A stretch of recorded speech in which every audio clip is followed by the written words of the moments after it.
The envelope sat innocuously on my desk, the plain white surface a stark contrast to the chaos of files and documents strewn around it. My heart raced as I stared at the unfamiliar handwriting scrawled across the front, Eloise Gibbons. Cautiously, I tore open the seal, half expecting a prank or some misguided advertisement. Instead, a single USB drive clattered onto the surface, accompanied by a note that sent a chill down my spine. Discover the truth about your husband's death. My hands trembled as I clutched the drive, memories of that fateful night flooding back. Duncan's fall from the deck during my brother-in-law Mark's party, the sickening thud as he hit the ground, the desperate attempts to revive him. The official ruling of accidental death had done little to ease the guilt and unanswered questions that plagued me. I stuffed the USB into my bag, my mind racing. Who could have sent this? And what sinister truth did it hold? The drive burned a hole in my thoughts as I hurried home, my workday abandoned. Mia greeted me with a cheerful smile, oblivious to the turmoil swirling within me. "Hi, Mom, can we order pizza for dinner?" "Sure, honey," I murmured, forcing a smile. Once she was settled in front of the TV, I retreated to the home office, the USB drive clutched tightly in my fist. With trembling fingers, I inserted it into my laptop, bracing myself for whatever revelation awaited. The video player opened and my breath caught in my throat. There, clear as day, was footage of the party, but from an angle I'd never seen before. Duncan stood on the deck, engaged in what appeared to be a heated discussion with Mark. Suddenly, in a blur of motion, Mark's hands shoved against Duncan's chest, sending him toppling over the railing. The sickening crack of his body hitting the ground echoed through the speakers, and I had to choke back a sob. My husband's death wasn't an accident. It was cold-blooded murder at the hands of his own brother. Rage and betrayal coursed through my veins as I watched the footage again and again, each loop more damning than the last. Mark's smug expression as he peered over the railing, the casual way he sipped his drink before returning to the party guests. In that moment, a fire ignited within me, a burning desire for justice that consumed every other thought. I would uncover the truth, no matter the cost. For Duncan, for Mia, and for myself, I would make Mark Lawton pay for his heinous crime. The path ahead was shrouded in darkness, but one thing was certain. I would not rest until I brought my husband's killer to justice. The footage played on a loop, each viewing more sickening than the last. I watched in morbid fascination as Mark shoved Duncan, the man I'd loved and trusted, over that railing to his death. Bile rose in my throat as the crack of his body hitting the ground echoed through the speakers. I lost track of how long I sat there, numb with shock and anger. Mia's cheerful voice from the living room snapped me back to reality. "Mom, the pizza's here." Hastily, I closed the video and shoved the laptop aside, taking a deep breath to compose myself. "Coming, sweetie." As we ate, Mia chattered away, oblivious to the storm raging within me. How could I possibly explain to my 10-year-old daughter that her beloved uncle had murdered her father in cold blood? The thought made me ill. Later that night, after Mia was tucked into bed, I pored over the footage again, studying every damning second. Mark's casual demeanor as he rejoined the party guests, his expression one of smug satisfaction. The monster had ended my husband's life without a shred of remorse. The question was, why? What could have possibly driven Mark to such a heinous act? Money troubles, perhaps? I knew Duncan had lent him a sizable sum a few months prior, but surely that wasn't enough motivation for murder. My mind whirled with possibilities, each more sinister than the last. I needed answers, and there was only one person who could provide them. The next morning I dialed Mark's number, my heart pounding in my chest. "Eloise?" His voice was cheerful, utterly devoid of the guilt I knew he harbored. What a pleasant surprise. I swallowed hard, steeling my nerves. "Mark, we need to talk. In person." There was a pause, and I could almost sense his hesitation. "Of course, is everything all right?" "It's about Duncan," I said, my voice trembling slightly. I know what happened that night at your party." Dead silence greeted my words, and for a moment I thought the line had gone dead. Then Mark's voice, low and dangerous, crackled through the speaker. "You don't know anything, Eloise. But if you value your life and Mia's, you'll keep your mouth shut." The line went dead, his thinly veiled threat ringing in my ears. My hands shook with a mixture of fear and rage as I clutched the phone, hot tears stinging my eyes. So that was how he wanted to play it? Fine. If Mark thought he could intimidate me into silence, he was sorely mistaken. I would bring him down, no matter what it took. With renewed determination, I began scouring through Duncan's old files and records, searching for any clues, any hint of the dark secret that had led to his untimely demise. Mark's smug, callous behavior would be his undoing. This was no longer just about justice for my husband. It was about protecting myself and my daughter from the monster lurking in our midst. Mark Lawton had started a war, and I would stop at nothing to emerge victorious. Mark's chilling threat still rang in my ears as I pored over Duncan's files, searching for any shred of evidence that could expose his murderous brother's motives. Financial records, old emails, even scraps of handwritten notes, I left no stone unturned in my quest for answers. It didn't take long to uncover a disturbing pattern. Buried amidst pages of mundane transactions were numerous large cash withdrawals from Mark's accounts, all occurring within the months leading up to Duncan's death. Where had that money gone? And why had Mark been so desperate for funds? The pieces began to fall into place as I delved deeper, uncovering a tangled web of shady business dealings and questionable associates. Mark had been in over his head, drowning in debt and desperately trying to keep his head above water. A cold realization washed over me.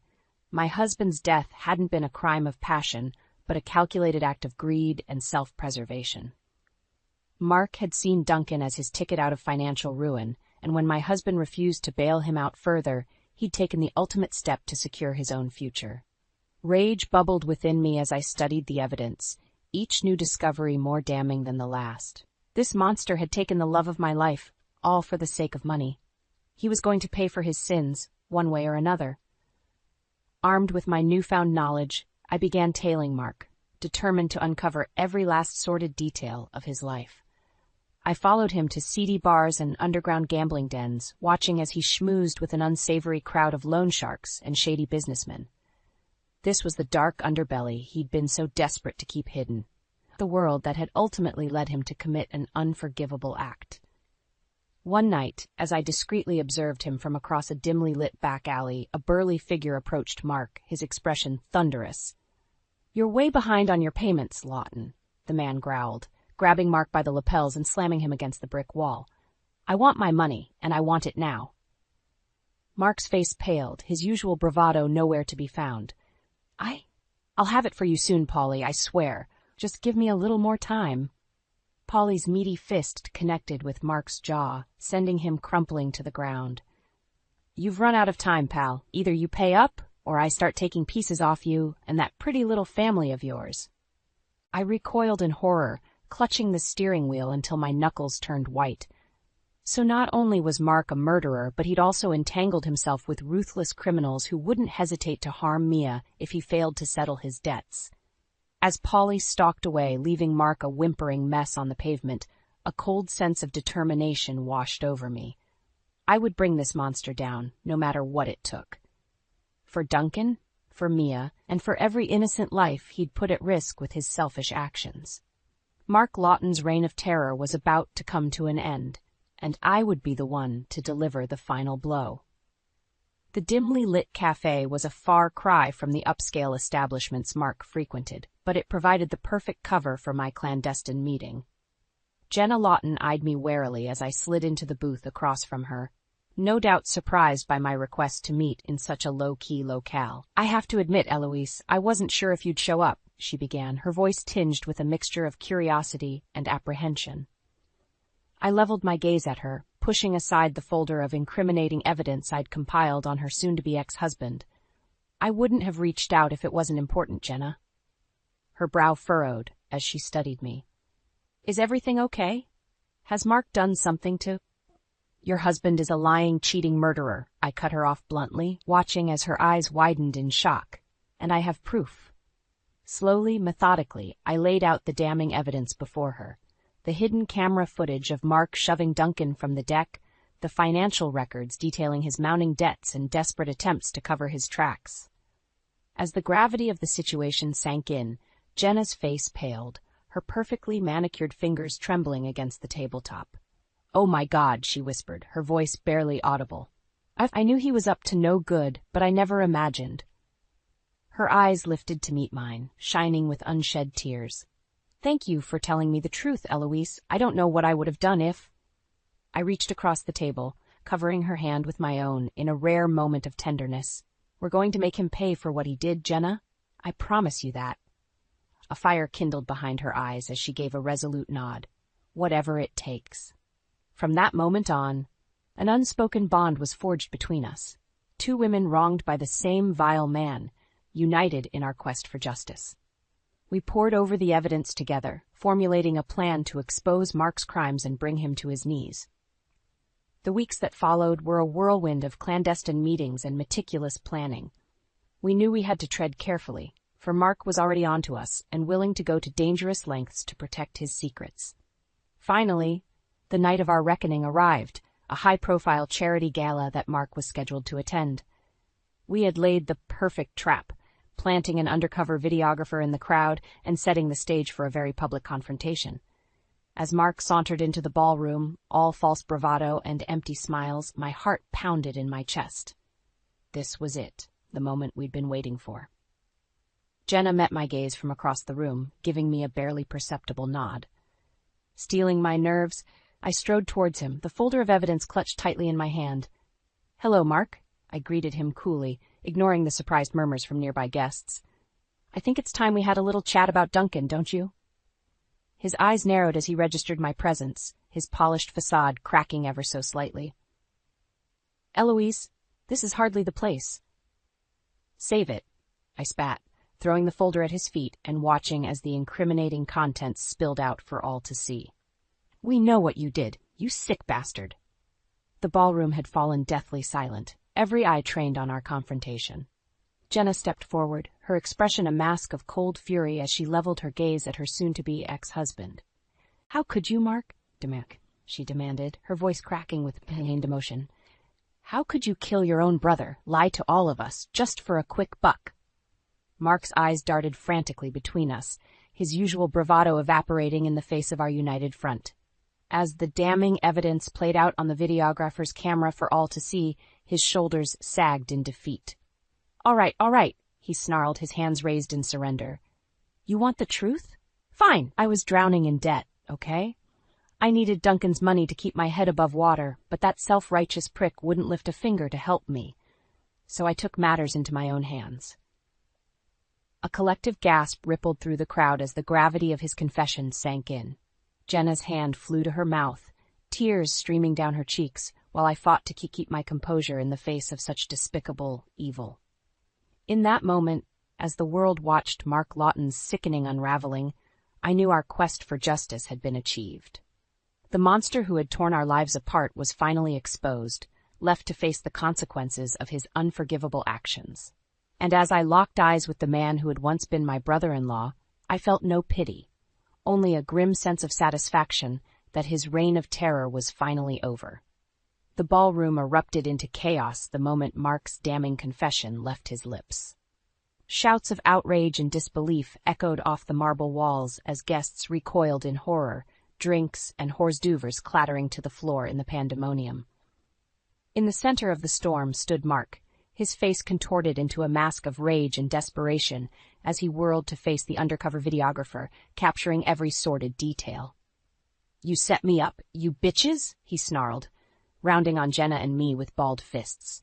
Instinctively, I stepped in front of her, shielding her from his wrath. "It's over, Mark," I spat, my voice laced with a cocktail of fury and righteous vindication. "The whole world knows what a pathetic, lying weasel you truly are." His chest heaved with labored breaths as he sized me up, murderous intent burning in his eyes. For a fleeting moment, I feared he might actually strike me, that his depravity knew no bounds. But before he could act, a pair of burly security guards materialized at his side, clamping meaty hands around his biceps and dragging him backwards despite his enraged protestations. "Get your hands off me!" he bellowed, struggling against their iron grip. "You can't do this to me! I'm Mark goddamn Lawton!" Jenna stepped forward, her eyes blazing with a newfound fire as she stared down the man who had once been her husband. "That name doesn't mean a thing anymore, you disgusting excuse for a human being. Not after what you did to Duncan. To us." A muscle twitched in Mark's jaw as her words found their mark, but his bravado remained intact. "You think this is over?" he taunted, a cruel smile twisting his features. "You have no idea what kind of hell you've unleashed, ladies. No idea at all." A shudder of trepidation rippled through me at his ominous words, but I refused to show any outward sign of weakness. Not here, not now, not when we'd finally achieved the justice we'd fought so desperately for. "Take him away." I ordered the guards, my voice ringing with an authority I scarcely recognized. "And make sure he rots in whatever hellhole he ends up in." With one final, venomous glare in our direction, Mark allowed himself to be dragged from the ballroom, his disgusting presence finally extricated from our lives like a cancerous growth. A smattering of applause broke out among the stunned guests, quickly swelling into a thunderous roar of approval. Jenna and I stood shoulder to shoulder, basking in the glory of our hard-won victory as the crowd pressed in around us, offering congratulations and words of support. It was almost overwhelming, this outpouring of vindication and praise after months of secrecy and heartache. But as the adrenaline began to ebb, a profound sense of relief washed over me, carrying away the weight of months of anguish and desperation. It was finally over. The monster who had taken Duncan from me, who had threatened the very fabric of my world, was gone, banished to whatever grim fate awaited him behind bars. Jenna's hand found mine, giving it a gentle squeeze as she offered me a watery smile. "We did it," she murmured, her voice thick with emotion. "We got justice for Duncan." I could only nod mutely, too choked with gratitude and overwhelming release to find the words. After the long, harrowing road that had brought us to this moment, we had emerged victorious. A little battered and bruised, perhaps, but stronger than ever in our unshakable bond of survival. As the crowd parted around us in a daze of celebration, I knew that this was merely the first step on my journey towards healing. Mark's arrest was just the beginning. Now came the arduous task of piecing my life back together and learning to move forward without the shadow of his villainy looming over me. But I would face those challenges head-on, bolstered by the knowledge that I had stared true evil in the eye and emerged the victor. Duncan's memory could finally rest peacefully, avenged by the indomitable force of a wife's love and a sister's loyalty. And as for Mark, let him rot for his crimes, a cautionary tale of what awaits those whose greed and malice corrupt their very souls. His reign of terror was over, and ours, that of the survivors crafting a new beginning from the ashes of tragedy, had only just begun. The courtroom was a study in contrasts, the polished oak paneling and ornate chandeliers a stark juxtaposition to the palpable tension that hung thick in the air. Jenna and I sat ramrod straight in the gallery, our eyes trained on the defendant's table where Mark slouched sullenly, his once immaculate appearance now disheveled and unkempt. As the bailiff called the proceedings to order, I felt a surge of grim satisfaction watching the once mighty Mark Lawton reduced to a withered, pathetic shell of his former self. The months since his public unraveling at the gala had not been kind, stripping away the layers of bravado and hubris to reveal the craven coward lurking beneath. One by one, the damning evidence was presented. The hidden camera footage, the financial records detailing his mounting debts, even eyewitness testimony from those who had attended the fateful party that night. Each new revelation landed like a body blow, chipping away at what little remained of Mark's defiant facade. When it was my turn to take the stand, I leveled an icy glare in his direction, unflinching in the face of his seething contempt. "Mark Lawton is a liar, a cheat, and a cold-blooded killer," I stated, my voice ringing with conviction. "He robbed me of the love of my life and deprived my daughter of her father, all for the sake of money and his own selfish greed." Gasps and murmurs rippled through the gallery as I laid bare the horrific details of Duncan's murder, every raw emotion bubbling to the surface. Betrayal, anguish, unbridled fury. By the time I had finished, there wasn't a dry eye in the room, save for Mark's, his expression twisted into a sneer of contempt. "You're delusional, Eloise," he spat once I had retaken my seat. "I didn't kill anyone. This is all just a sick ploy to take me down, to take everything I've worked for." His outburst was met with stony silence, the weight of the irrefutable proof against him rendering his protestations utterly meaningless. Even his own lawyer looked pained, offering up a feeble defense that did little to sway the tidal wave of evidence. As the prosecution rested its case, an uneasy hush fell over the courtroom, the jury's departure to deliberate marking the calm before the inevitable storm. Jenna reached over and gave my hand a reassuring squeeze, a silent show of solidarity as we braced for the verdict that would forever seal Mark's fate. The oppressive silence dragged on for what felt like an eternity, tension mounting with every passing second. Then, at long last, the jury filed back in, their solemn expressions betraying nothing. "Has the jury reached a verdict?" the judge intoned, his grave tone belying the magnitude of the moment. The foreman rose, clutching the damning slip of paper with a trembling hand. "We have, Your Honor." Mark's Adam's apple bobbed convulsively as he swallowed hard, his bravado nowhere to be found in the face of his impending judgment. Jenna and I leaned forward unconsciously, every muscle taut with anticipation. "On the charge of manslaughter in the first degree, we find the defendant, Mark Lawton." The foreman paused, and in that endless moment, time itself seemed to grind to a halt.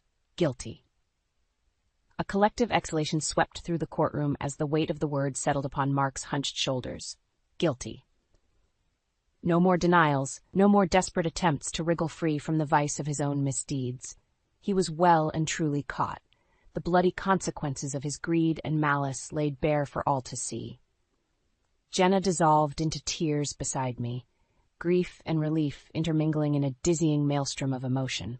But I remained stoic, betraying none of the tempest that raged within as I watched the man who had once been my brother-in-law crumple under the weight of his crimes. This was justice, long overdue. This was retribution, exacted at the highest possible cost. And though it could never undo the horrors that Mark had inflicted upon us, never restore what he had so callously stolen, it was a start, a glimmer of light piercing through the suffocating darkness of tragedy. As the bailiffs led a shell-shocked Mark away in shackles, I knew our fight was far from over. The road to healing stretched out before us, pocked with obstacles and old wounds yet to fully mend. But we would face it head-on, bolstered by the strength that had carried us this far, the resilience of survivors rising from the ashes of devastation, determined to craft a new beginning from the rubble of our shattered pasts. And Mark? Let him rot behind bars, a living embodiment of the wages of sin. His world had crumbled to dust, just desserts for the monster who had traded his soul for the trappings of greed. My world, in contrast, was just beginning to rebuild, a future forged from the fires of hard-won justice and an unbreakable thirst for redemption. The courtroom was a powder keg of tension, every seat filled to capacity as the crowd buzzed with anticipation. Jenna and I sat ramrod straight in the front row, flanked by a phalanx of media crews angling for the perfect shot of the day's proceedings. Mark was led in, his wrists bound in steel cuffs that jangled with each reluctant step. Gone was the bravado that had once been his armor, replaced by a haunting expression that betrayed the depths of his moral decay.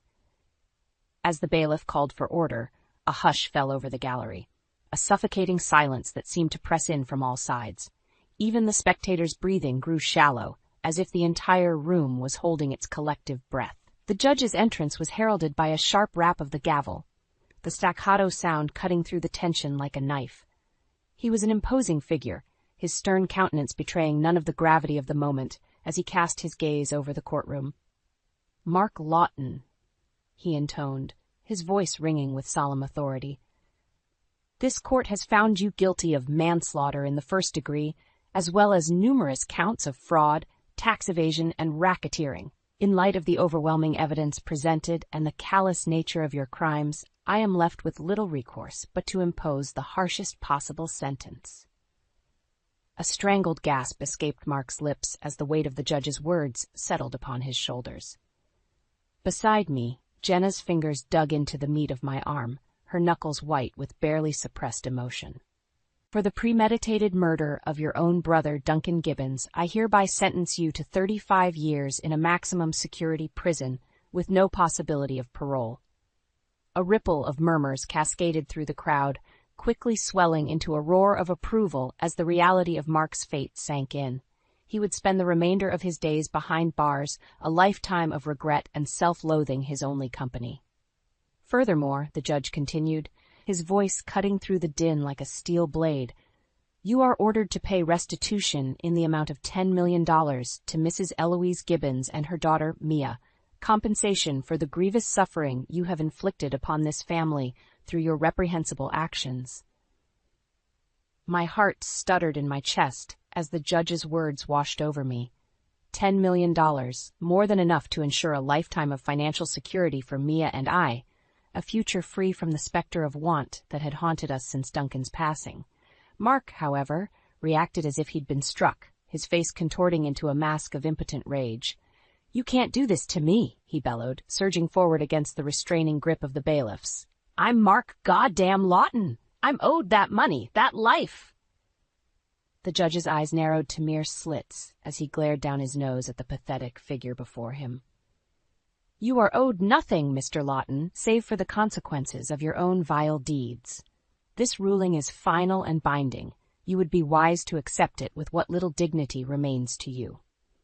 With a curt nod, he banged his gavel, sealing Mark's fate with a finality that reverberated through the courtroom. As the bailiffs wrestled the raging, spittle-flecked man from the room, I felt an immense weight lift from my shoulders, the burden of anguish and uncertainty that had weighed me down for so long. It was over, truly, utterly over. The man who had destroyed my world, who had torn my family asunder in his relentless pursuit of wealth and status, was nothing more than a footnote now, a cautionary tale relegated to the dustbin of history. Jenna pulled me into a fierce embrace, her body racked with sobs of relief and liberation. We did it, she choked out against my shoulder. That bastard is finally going to pay for what he did. I held her tightly, offering what little comfort I could as the euphoric reality of our victory washed over us. For months we had fought tooth and nail for this moment, this reckoning, and now that it had arrived, the gravity of our achievement was nearly overwhelming. As the crowd churned and cheered around us, united in righteous triumph, I couldn't help but steal a final glance at the doorway through which Mark had been unceremoniously dragged. He was nothing but a specter of malice now. His wretched hubris and greed reduced to ashes and ignominy. My family's name had been avenged, our honor restored through sheer force of will and an unshakable thirst for justice. The future that had once seemed so bleak and uncertain was now brimming with possibility, a new dawn rising from the ashes of tragedy. And in that moment, as I held Jenna close and drank in the sounds of vindication echoing through the courtroom, I knew that Duncan's spirit could finally rest in peace, avenged by the unbreakable bonds of love and loyalty that had ultimately triumphed over the darkness. The crisp autumn breeze carried the scent of change as I stood in the doorway of our home, surveying the chaos of renovation that had consumed the living room. Dust motes danced in the streaks of golden sunlight filtering through the plastic sheeting, a reminder of the fresh start that awaited us beyond the disarray. "Mom, look!" Mia's voice rang out from amid the clutter, her face alight with excitement. In her small hands she clutched a tarnished photo frame, its once gleaming surface dulled by years of neglect. "It's that old picture of you and Dad."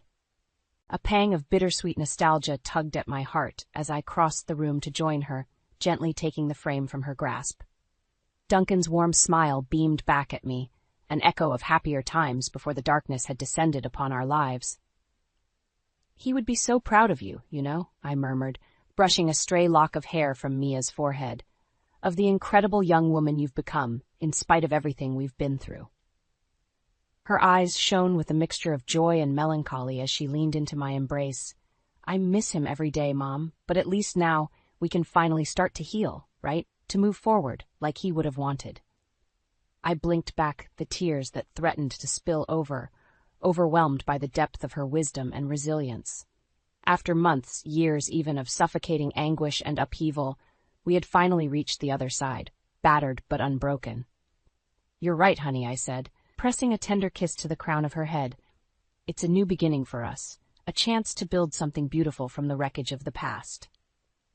As if on cue, a sharp rap at the front door echoed through the house, heralding the arrival of the contractors we had hired to spearhead the renovations.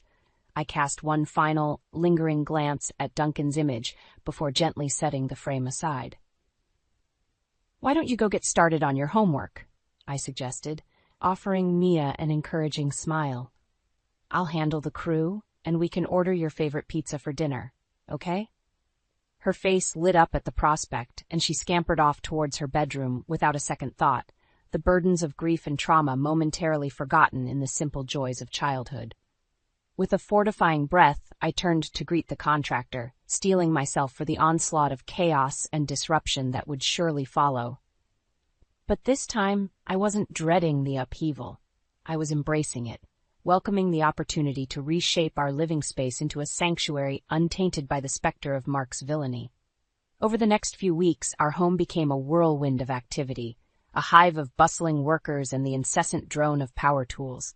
Yet amid the turmoil, I found solace in watching our new reality take shape, each fresh coat of paint and newly installed fixture serving as a cathartic exorcism of the past. Slowly but surely, the darkness that had once consumed us began to recede, banished by the vibrant hues and open, airy spaces we had chosen to welcome light and positivity into our lives once more.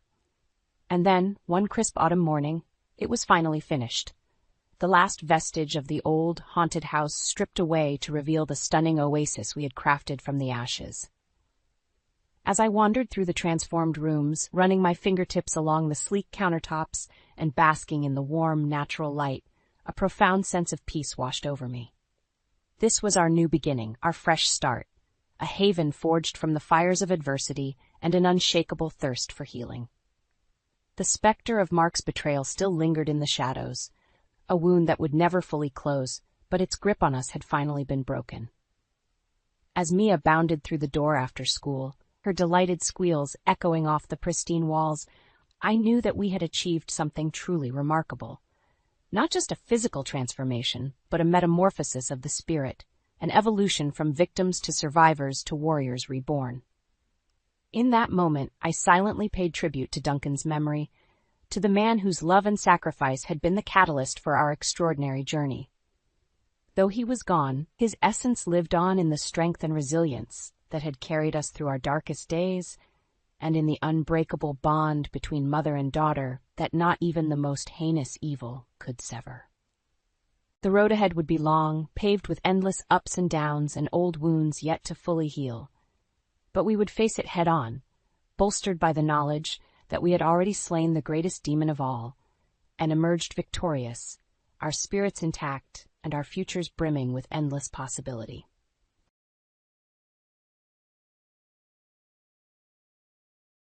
The department manager and the new CEO sneered at me, despite the fact that you're only a high school graduate. I wonder if they realize how much effort I've put in thus far. There is no future for me if I continue to work for this organization. I made the decision to move on and stop losing. I'm Kurt Nolan, a 40-year-old corporate worker. In the product development division, I am a manager. I have 22 years of experience, which is a considerable time for someone my age, having begun working immediately after high school. For economical concerns, I decided not to pursue further study. My siblings wanted to pursue specialized vocations that required formal schooling, but I came from a large family. Instead, I wanted to use my tuition funds to support my siblings. After I found a job on my own, my parents, who had initially opposed the notion, grudgingly accepted. This leads me to the current day. Over the previous 22 years, the company I joined expanded, not into a multinational conglomerate, but rather into a reputable, locally based enterprise. At that time, my siblings all went their separate ways, and I got married. They always want to pay me back these days. That's probably due in large part to the fact that prior to being married, I used to send money home to support my family. If you want to repay anyone, take care of mom and dad instead, I've always said. However, my siblings consistently assert that they owe me the same amount of gratitude as our parents. Just hearing that brings me joy. At our organization, a significant occurrence occurred one day. The CEO died. He was rather old, having been the CEO when I started. He always watched out for me in the past, but as time went on, I had fewer opportunities to speak with him. At his funeral, I cried and prayed for his soul. However, it was not the end of the story.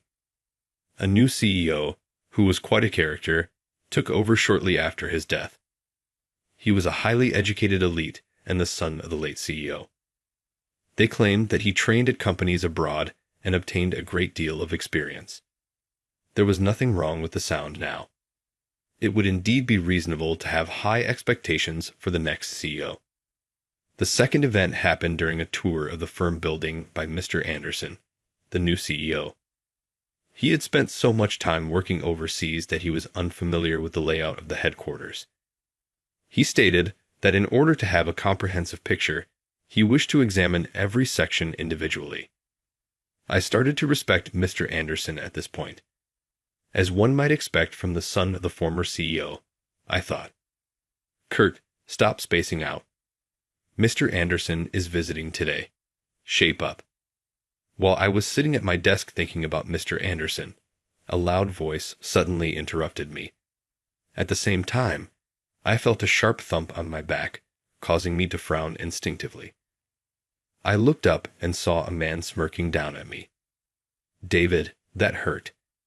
I was working seriously, I protested while rubbing my back. "I was just trying to snap you out of it. No need to be so dramatic. If the department manager acts like this, the entire team's reputation is affected. And you're already an embarrassment as a high school graduate." David Kellen had been my senior since I joined the company and had always had a mean streak. He mocked me for not attending college and pulled childish pranks. Ironically, I had known him so long that I'd gotten used to it. It was practically routine for me to brush off David's antics. Even the junior staff would discreetly caution him while treating it as just another normal day. A few hours later, Mr. Anderson finally reached our department, the Product Development Division. "Welcome. My name is David Kellen, the department head. I may not be as accomplished as you, but I did graduate from a prestigious university." David eagerly introduced himself. Did he really need to mention his academic background? But Mr. Anderson raised his eyebrows in apparent admiration. "Interesting. If the department head has a strong academic background, that's reassuring. So, what products are you currently developing?" In response to Mr. Anderson's question, David gave me a nudge and said, "Hey, Kurt, explain it to Mr. Anderson." Though David was the department head, in recent years he had been slacking and wasn't even up to date with the department's projects. He often dumped tasks on me. I was inwardly annoyed, but I knew if David gave a poor explanation, it could harm the department's reputation. "Allow me to explain," I began. As I spoke, Mr. Anderson's expression briefly clouded over. "Wait, your name is Kurt, right? What's your educational background?" "Why does that matter?" I thought, but I knew there was no point in lying. I answered truthfully that I was a high school graduate. Mr. Anderson's expression darkened visibly. "You've got to be kidding me. Who hired someone with just a high school diploma? It lowers the company's prestige." I froze at his harsh words. "The former CEO did," I replied. David leaned in and whispered something to Mr. Anderson, who sighed. "Oh, I see. My father was too soft. Seriously, what can a high school graduate contribute, anyway? Is this guy really the former CEO's son?" I hate to say it, but I couldn't help grumbling that in my head.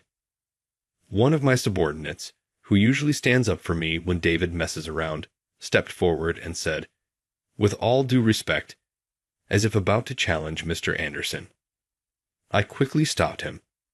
It would be a disaster if my subordinate got dragged into this mess. "But," he started. I shook my head. "What is it? Do you have something to say?" Mr. Anderson frowned and glared at both me and my subordinate. "No, sir. He was just reminding me that it's time for the meeting we discussed." It was a flimsy excuse, but I really did have a business meeting scheduled for today. I was supposed to accompany sales and give a detailed presentation on our new product. "What? A high school graduate like you is going to a business meeting? David, what's going on here?" David's face lit up with glee. At that moment, I had a bad feeling about where this was going. I thought it was inappropriate for Kirk to handle it, but he insisted on doing it himself. He probably used some underhanded trick. High school grads are always scheming. David's comment made Mr. Anderson chuckle as he said, "No doubt. What is wrong with these two? They don't seem like decent adults at all." I couldn't believe the things they were casually saying.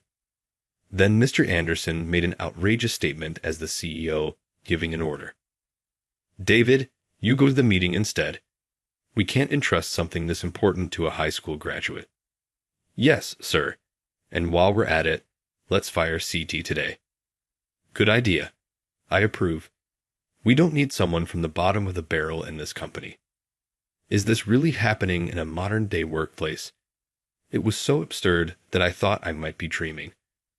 I never imagined I'd have to listen to such ridiculous things in this day and age. Mr. Anderson and David both had smug grins, and behind them, I could hear the confused murmurs of my team. When the former CEO passed away, I had resolved to continue supporting the company he cherished. But is there any point in staying at a company led by someone like this? Besides, I have a wife, family, and many people I care about. When I think about what I need to protect, maybe it's time to cut my losses and leave. Sure, finding a new job at my age will be tough, but I'll make it work. A flurry of thoughts raced through my mind. So that's how it is. High school grads are worthless and unnecessary. That's what you're saying, right?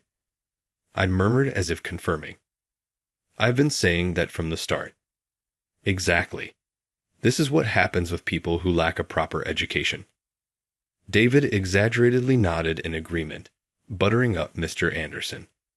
The team was glaring at Mr. Anderson and David with disdain, but the two seemed oblivious. I deliberately smiled at them. Understood. I'll submit my resignation tomorrow. The team murmured in surprise, but Mr. Anderson and David looked satisfied. After Mr. Anderson left, David approached me as I began clearing my desk. Man, everything went exactly as I wanted. It's almost scary how perfectly it worked out. I shot him a suspicious look, but David kept talking with that sickening grin. He had done his research and knew Mr. Anderson shared his obsession with academic credentials, so he had deliberately brought up his educational background to steer Mr. Anderson's attention toward mine. No wonder he had awkwardly said, "I'm a graduate of a prestigious university." I couldn't help but chuckle. What are you laughing at? Is this sour grapes? I've been dying to get rid of you. Now that you're leaving, it's a breath of fresh air. David, that's too much. Do you have any idea how much Mr. Nolan has helped us?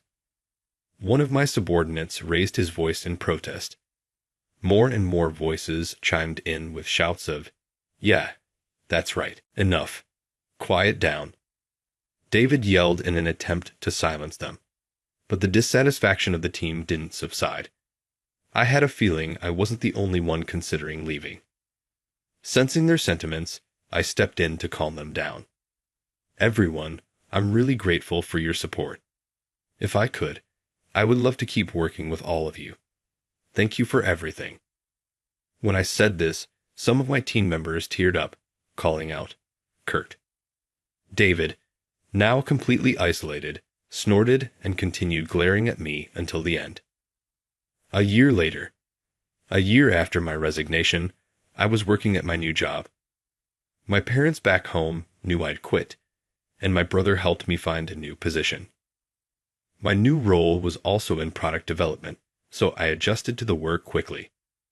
"This is nothing compared to everything you've done for me," my brother had said, but I was nothing but thankful. One day, I received an external call. The employee who answered said the caller was David Kellen, my former manager. She asked, "What should I do?" I hesitated but eventually said, "Put him through." To be honest, I had no good memories of David and didn't want to take the call, but I figured he might not be calling for personal reasons. After all, I had joined a company that was now a direct competitor to my previous employer. On the surface, The two companies maintained professional relations, but internally, they saw each other as fierce rivals. If it was a work-related matter, I couldn't just avoid it. Besides, I doubted David even knew I had joined the rival company. With that in mind, I took a deep breath to prepare myself. After a brief moment of hold music, the call connected. "Hello, this is Kurt Nolan speaking." Before I could say anything else, my words were drowned out by David's furious shouting. I instinctively pulled the receiver away from my ear, but I could still hear David yelling. Once his yelling stopped, I brought the phone back to my ear. "And what can I do for you today?" David, panting, answered, You're Kurt Nolan who used to work for us, right? I can't believe you joined a rival company. Typical of a high school graduate. You ungrateful traitor." I had suspected as much when he first started yelling. It seemed he knew exactly who I was before calling. According to David, he found out about my new position while talking with one of our sales representatives. Yes, they welcomed me warmly. Unlike your company, they don't belittle me for my education. They evaluate my skills fairly. I've been incredibly fortunate. I said it with a hint of sarcasm, and David let out a frustrated grunt. "Did you call just to yell at me like you used to? Since this doesn't seem to be about work, may I end the call now?" "Wait. It is about work. Don't hang up." David's loud voice stopped me again. As far as I remembered, there wasn't any pending matter that required direct contact with my former company. David's voice suddenly changed, replaced by someone else's. "Kurt Nolan, the son of the former president. It's been a while. I need to talk to you. I'm coming over. This is important." After saying that, Mr. Anderson hung up without waiting for a response. "Kurt, are you okay?" It was my new boss, Casey. He's checking in on me, actually. I proceeded to explain everything that had just happened. "He's coming without an appointment. That's troublesome. But since he is a company president, we can't exactly turn him away." "All right. Could you check if the conference room is available? I'll join you for the meeting." "Casey, I'm really sorry to trouble you." He smiled wryly. "I can't just ignore a situation like this for one of my team." He patted my shoulder reassuringly, and I quickly called the internal line to secure the conference room. Not long after, Mr. Anderson and David arrived at our office. I led them to the conference room. Mr. Anderson seemed displeased that Casey was accompanying me. "Why is there an outsider here?" "If anything, you're the outsider here," I thought to myself. "A company president and a department head are visiting. We couldn't have someone as new as Kurt handle this alone," Casey said. Mr. Anderson snorted. "Fine." He gestured for David to speak. It looked like he was letting David explain the reason for their visit. "I'll get straight to the point. Come back to our company. Mr. Anderson is even willing to overlook your lack of a degree." I couldn't help but exchange glances with Casey. "I'm sorry, but I don't understand what you mean. I have no intention of returning to your company." I tried to keep my tone polite, but the truth slipped out. "Recently, your company launched a new product. Word is, you were the lead developer. For a high school graduate, you're surprisingly talented, huh?"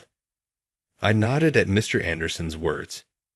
Yes, I was indeed the lead developer. Thankfully, sales are still growing. When I answered, David shot me a hateful glare and began recounting the situation. The story went back to when our company's new product was launched. The competitor's new product is selling like crazy. David had reportedly turned pale after hearing employees groaning about the situation. His team had released their own product around the same time as ours. Our warehouse is full of unsold stock. We're looking at a $120 million loss at this rate. The employees were practically screaming about their poor sales figures. I remembered reviewing their product back then. It was just an updated version of their previous product with new color options and minor bug fixes. Meanwhile, our product had been upgraded with brand new features that had never been seen before. Yet, They marketed their product with exaggerated taglines. Since David's company was in the same industry as ours, their product lineup was very similar. When two similar products launch at the same time, it's obvious which one customers would choose. "So you want Kurt to come back?" Casey asked incredulously. "How dare you? I'm a company president. Don't you realize how disrespectful you're being?" Mr. Anderson snapped. But I remained composed. "And who's really being disrespectful? You came here unannounced and demanded I come back with flimsy excuses. You even say you'll overlook my education. Enough of this condescension. I'm an employee here now, and I'll fulfill my role here."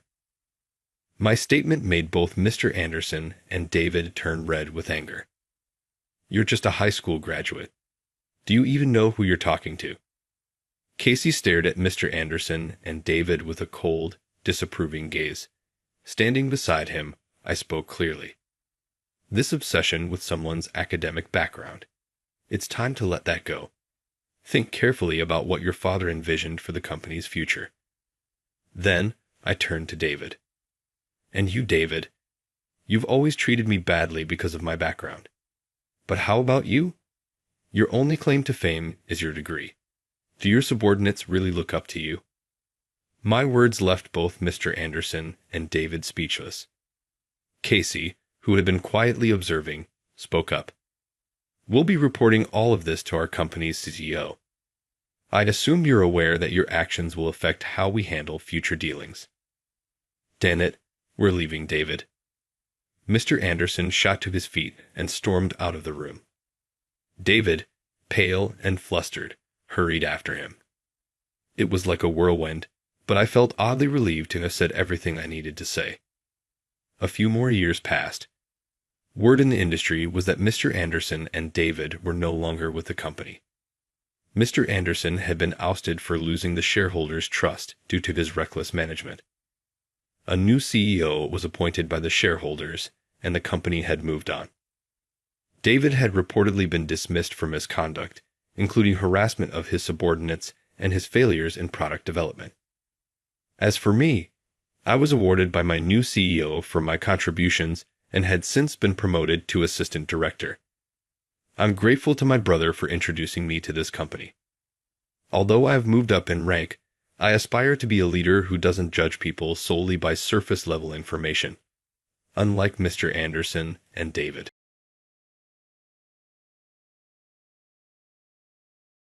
After graduating from Harvard, I established my career in a multinational corporation, but I made the decision to switch jobs in order to increase my opportunities as a leader advancing the sector.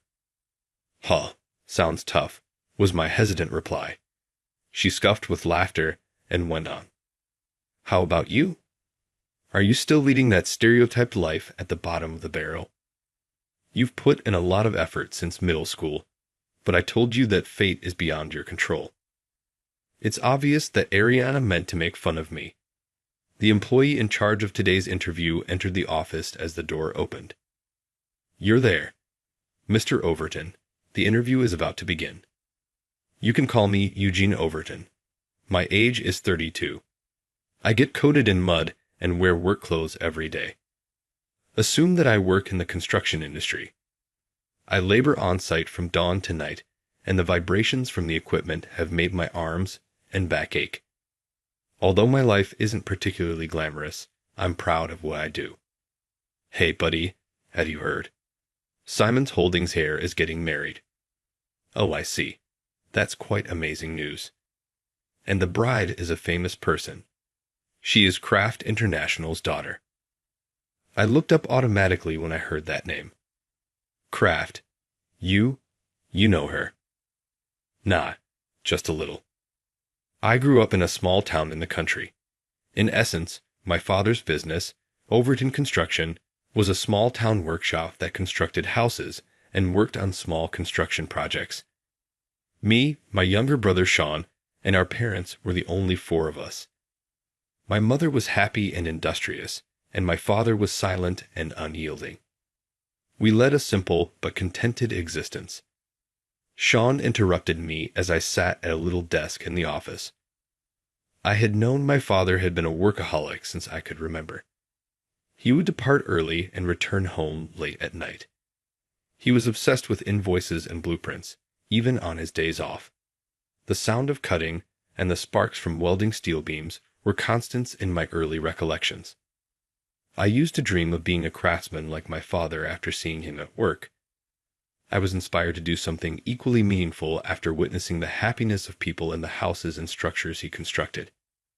However, that dream had entirely vanished by the time I started middle school. My study skills were strong. I was a standout student in our little rural school, often vying for the top grade. When I received accolades for my grades, my parents and professors would advise, "Eugene, you should aim for a bigger world." However, there was one individual, Ariana Kraft, that I simply could not tolerate. In middle school, she competed with me. Ariana was superior to me in every way. She constantly wore gaudy brand-name clothing, her family was wealthy, and she had excellent grades. She was a bona fide heiress, as her father was the CEO of the world-famous Kraft International. She spoke as though demeaning other people, and she exuded an unshakable confidence. Perhaps I was simply envious of her. "Next time, I'll beat you." "Really? But no matter how hard you try, you can't change fate." She said it with a smile, but her words cut deep. I despised the way she talked about fate. In our town, fate had an almost absolute weight to it. People felt trapped in their small-town lives. For Ariana, fate meant the privileges she was born with, things she didn't have to work for. My father collapsed when I was in my second year of high school. That morning was like any other. He left early for work, then spent the night hunched over blueprints at the office. I still remember my mother's scream echoing through the house. "Eugene, something's wrong with Dad." I rushed into the living room to find my father slumped against the couch, groaning in pain. Thankfully, his life wasn't in danger, but he could no longer work the way he used to. He looked straight into my still youthful face and said, "Eugene, I'm leaving the company to you. Please take care of it." "Dad, come on. I'm nowhere near ready. I'm still just a kid, and I have school." "Listen to me. You have the potential to be greater than I ever was, Eugene. Take over Overton Construction for me." Something inside me shifted at those words. I had planned to go to college after high school. My teachers and the people around me had high hopes, and I, myself, wanted to explore a bigger world outside our small town. But seeing my father bedridden and hearing his words, I made the decision to give up on college. When I told my mother about it that night, she held me tightly, crying, "Thank you, Eugene. But please, don't push yourself too hard." Her words carried both gratitude for my father's sacrifices and concern for me. At the time, my younger brother Sean was in his last year of middle school. When he heard about my decision, he looked shocked. The next day, he came to me with a serious expression. "Bro, I can't let you carry all this alone. I won't go to high school. I'll start working too.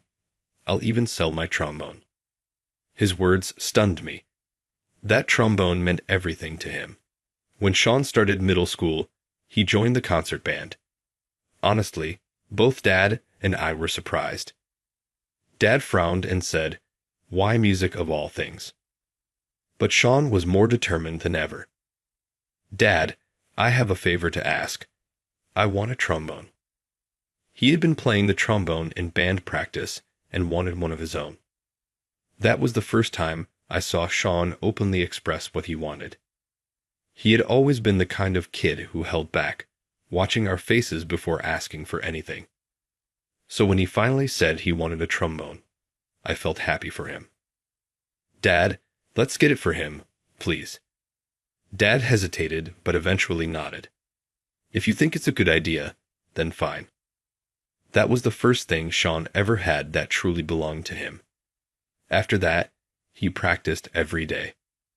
"Bro, listen. My teacher praised me for the first time today. He looked so happy. So when he said he'd sell this trombone, my chest tightened. Sean, that's the one thing you can't give up. But I can't just do what I love while you're the only one sacrificing everything. That's not fair. I grabbed his shoulders and spoke firmly. I'm asking you to follow your passion. Go to high school, then college. Play music as much as you want. Sean looked at me in surprise. In return, study business in college. Learn everything you can, and one day, help me grow this company into something bigger. Bro, thank you. Tears welled up in his eyes, but they weren't tears of sadness. They were the moment he found his own resolve. That was how Sean and I chose our separate paths while holding on to our bond as a family. I stayed to protect the company, and Sean pursued business while continuing the music that kept him going. Someday, I dream of the day we'll come together again and turn this construction company into something great. The day Dad collapsed was the day our fight began. Before that, he'd have managed the entire company almost single-handedly. My father had shouldered everything, giving instructions to the craftsmen, drafting blueprints, and handling sales. So when he could no longer work, Overton Construction became a ship without a captain. I moved forward with only one thought. I had to protect this company. But at first, I was completely lost. The local craftsmen who had worked with my father for years supported me, and I was truly grateful for that. Eugene, you're young, but you've got your dad's blood in you. We'll help you. Let's keep this place going together. I can't even begin to describe how much those words encouraged me. But reality was harsh. With little experience or technical knowledge, I spent every day learning from the craftsmen while working alongside them. It didn't matter if it was scorching hot or freezing cold. We worked through sweat and mud, and when the day's labor finally ended, I'd head back to the office to handle invoices and estimates. As I continued this routine, the realization hit me. Things couldn't stay this way. The methods my father left behind had earned respect in our town, but they wouldn't be enough to secure the company's future. The world was changing, and we had to change with it. The first step I took was improving efficiency. With Sean's suggestion, we digitized the blueprints and bookkeeping that my father had always done by hand. At first, the older craftsmen were hesitant, but they gradually adapted. Soon, our administrative workload was drastically reduced. After graduating from college, Sean took charge of sales to expand our business. He reached out not only to local companies, but also to major general contractors in the city. Bro, we might land a deal with a big firm. I'm going all in on this negotiation. Sean's talent for sales was beyond anything I had expected. By emphasizing our strong track record and our commitment to never cutting corners, he slowly but surely secured bigger contracts. Our first project with a major contractor was a huge challenge. Unlike our previous work, the quality standards and deadlines were stricter than ever. But we gave it everything we had. On site, mistakes weren't an option. We didn't just meet deadlines, we aimed for a level of craftsmanship our workers could be proud of. To achieve that, I never stopped working on the front lines.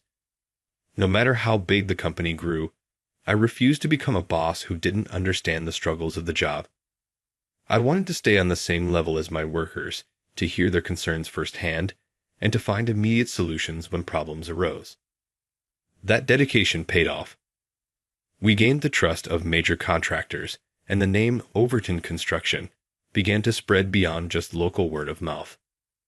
It took countless struggles to reach the point where clients said, "If it's Overton Construction, we know we can count on them." But no matter how tough the job, we never cut corners. Bro, our next deal is even bigger. Yeah, let's stay sharp and get it done.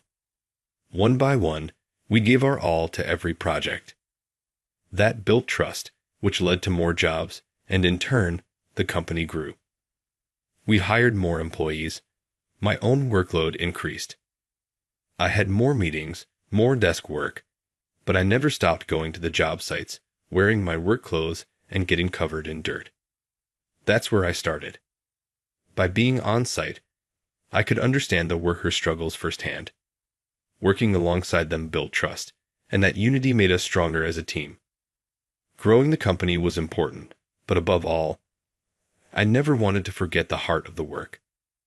And I believed that if I stayed true to that, the workers would feel the same.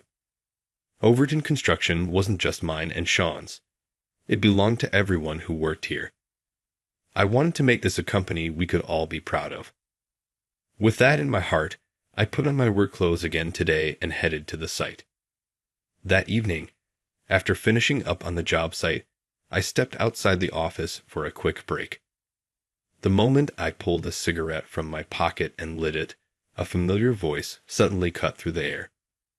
Well, well, long time, no see. I turned around to see Ariana standing there in a sharp business suit. She still had that same arrogant expression from our middle school days, radiating an aura of, I'm an elite. Ariana? Surprised. I never expected to run into you in front of the company. Where I have an interview today. I frowned. An interview?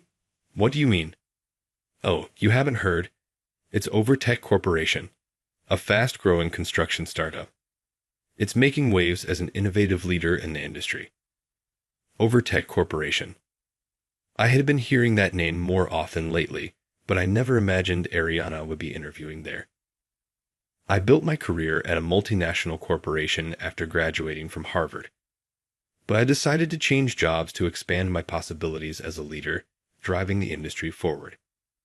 Huh. Sounds tough, I responded casually. She scoffed before continuing. And what about you? Still living that stereotypical bottom-of-the-barrel life? You worked hard in middle school, but didn't I tell you? Fate can't be changed. But this company, from what I've heard, its hiring process is extremely strict. Only top elites get in, a place far beyond someone like you. I almost laughed at her words, but managed to hold it back. Just then, the office door opened, and Sean stepped out. There you are, Mr. Overton. The interview is about to begin. What? CEO interview? What's going on? She had probably overheard our conversation. I smirked and said, Oh, if the interviewer has to come fetch me, I've still got a long way to go. We led Ariana to the interview room. Inside, Sean sat confidently in his suit, surrounded by senior executives and HR personnel. The atmosphere was serious. As Ariana took her seat, Sean spoke in a formal tone. Thank you for coming today. We will now begin the interview for Overtech Corporation. For a brief moment, Ariana looked confused. Then the real shock hit as I took my seat directly in front of her. Her expression wavered between disbelief and confusion. You're kidding. You're really? Yeah, I'm the CEO of Overtech Corporation. No way. I began speaking slowly. Overton Construction, my family's company, has been handling local projects since my father's time. But my brother and I expanded our business to bring innovation to the construction industry. That's why we founded Overtech Corporation. Ariana was at a loss for words. I continued watching her reaction. Overtech isn't just another construction company. Our goal is to combine cutting-edge technology with skilled craftsmanship to create the infrastructure of the future. And you were right. This company only hires elites. But our definition of elite isn't just about academic credentials or job titles. It includes real-world experience, resilience, and the ability to support others. Ariana stared at me in disbelief. You are the CEO of a company like this. I shrugged. Back in middle school, you told me that fate can't be changed. But I believe the opposite. Fate can be changed. It's something you carve out for yourself. Sean smirked and spoke up. Now then, Ariana, why don't you tell us about your experience so far? For a moment, she seemed dazed, but she quickly pulled herself back into the reality of the interview, albeit looking slightly uncomfortable. We watched her calmly through the whole thing.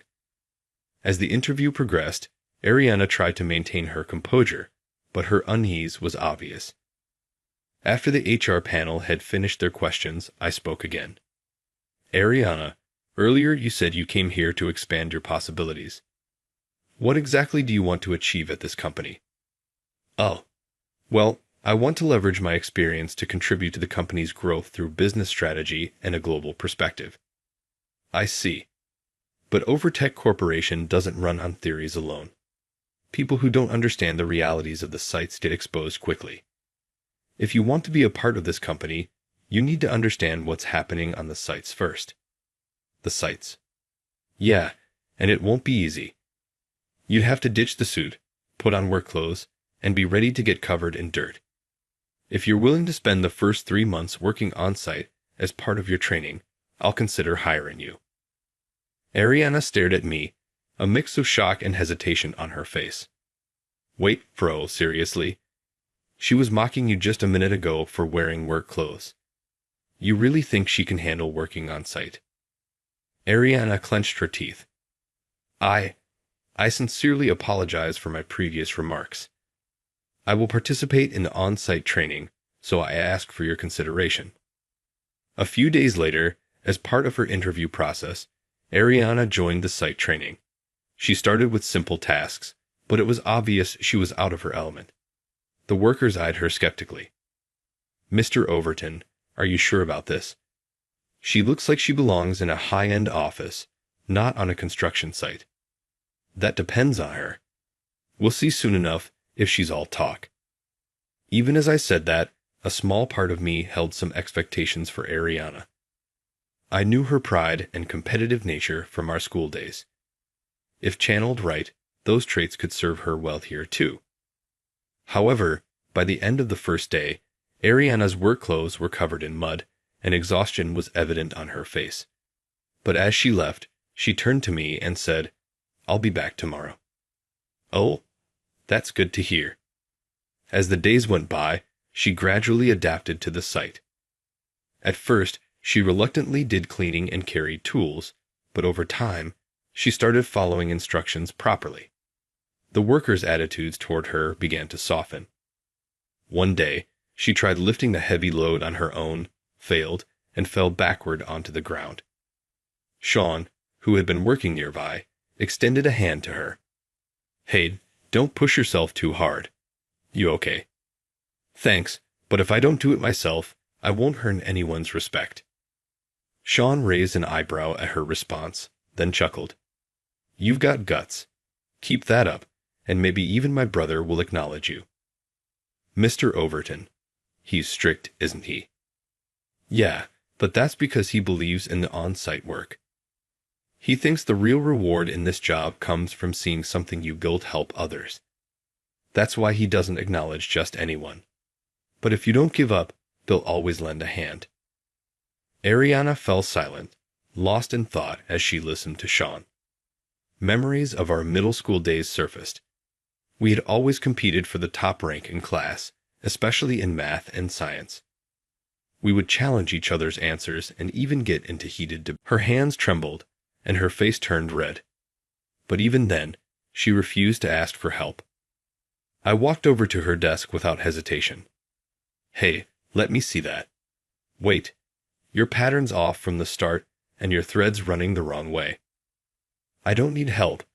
I can do it myself." "No, you can't. Stop being stubborn and just let someone who knows how do it." "But everyone's already laughing at me. If I accept help, it'll just be more embarrassing." "Huh. Who cares if they laugh? Everyone has something they're bad at. It's fine if you're not good at this. But if you give up now, you'll just prove them right. You'll always be the pampered princess they say you are." I took Ariana's hand, guiding the thread in the right direction and showing her how to use the sewing machine. "Here. Now you try. I'll watch." "Thanks." She hesitated, but then clumsily started moving her hands. I still remember what she muttered to me back then. "Hey, Eugene." "What? Why are you so good at this?" "In my house, we had to do everything ourselves. Cooking, cleaning, sewing. If we couldn't, we got scolded. When Mom was busy, I took over." "Huh. That's impressive. In my house, if I couldn't do something, The housekeepers would just take care of it. Maybe that kind of life actually limited me. After thinking for a moment, I told her, whether you limit yourself or expand your possibilities, that's up to you. You can either decide you can't do it and stop there, or you can take a shot and see if you can. It's your choice. Her eyes widened slightly. After a moment, she nodded firmly. I get it. I'll give it my best. After that, she slowly started putting more effort into home economics. That memory flashed through Ariana's mind. Whether you limit yourself or expand your possibilities, it's up to you. Huh. Then she stood up and started carrying the materials again. There was a faint but familiar determination in her eyes, the same look she had back in middle school. Sean smirked as he watched her. Ha. Looks like she's still got some room to grow. I watched as she slowly but surely improved. By the end of her training period, she came to me with a proposal in hand. Mr. Overton, please give me another chance. Based on what I've learned here, I've put together a new business plan. All right, let me see it. Her proposal outlined strategies to improve efficiency on site and introduce new technologies to cut costs. It also included marketing strategies to enhance our competitive edge in the industry. You're serious about this? Yes. Over these past weeks, I've seen how tough the site is. But I've also learned how much pride these workers take in their craft. I want to use my knowledge and experience to support that. I stared at her proposal for a moment before nodding. All right, let's give it a shot. I'll take responsibility for it. Ariana's plan became a new project that bridged the sites and the corporate side of our business. As the results started showing, she became an invaluable part of the company. Once, we had been rivals. Now, we were working toward the same goal. That evening, we held a party to celebrate the success of Ariana's first major project. As we looked back on the journey, we quietly clinked glasses. Didn't expect you to come this far. Honestly, I'm impressed. Thanks, but this is just the beginning. Yeah, I'm looking forward to what's next. A few days after the party, Ariana invited me to lunch. The restaurant she chose was in a high-end hotel, one of the best in the city. Today's on me, so don't worry about anything. I hesitated slightly before taking a seat. We had eaten together at company meetings before, but this was the first time it was just the two of us. Once our meals were served and we took a moment to relax, Ariana finally spoke, her voice filled with quiet determination. Eugene, about that interview day, I want to formally apologize.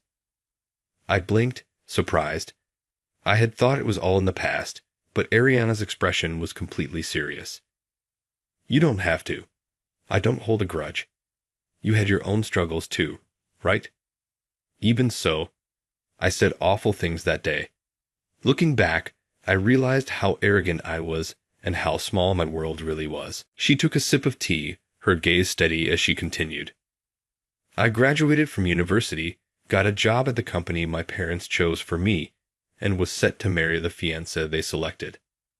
That was supposed to be my future.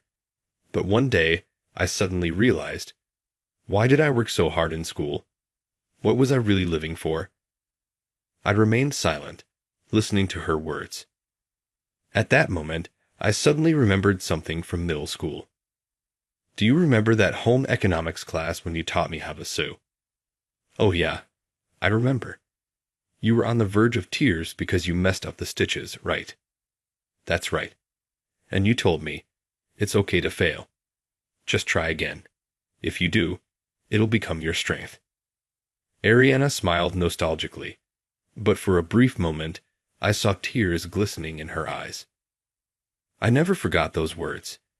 That's why I chose to step off the path my parents had set for me and live by my own strength. But when I saw you in a work uniform that day, I assumed you were just following in your father's footsteps too. I was wrong, and that's why I said such cruel things. Sensing her voice trembling, I gently reassured her. It's okay. I don't know how much you struggled, but at the very least, You're standing on your own feet now, carving out your own path. That's all that matters, isn't it? Ariana nodded, holding back tears, and let out a small smile. Since joining Overtech Corporation, her perspective had changed. As she saw the way the craftsmen worked and the philosophy that drove them, she finally understood.